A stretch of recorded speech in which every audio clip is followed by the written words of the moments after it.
महाशिवरात्री नक्की काय?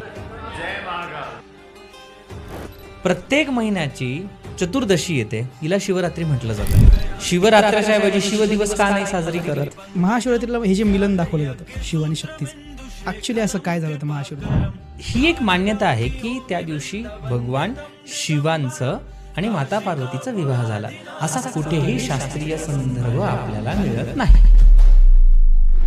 की महाशिवरात्रीला जागरण का करावं? पापातून मुक्त करणारी आणि अनुभूती देणारी ही रात्र आहे. त्या रात्रीला तुम्हाला स्वतःला जागी ठेवायचं म्हणून महाशिवरात्री म्हणते.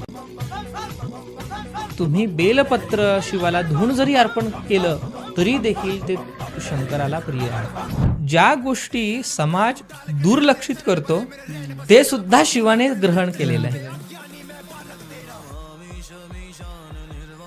हे मला पहिले सांगा की शिवलिंग नक्की काय आहे, आणि हे व्हिडिओ सांगतात हा दावा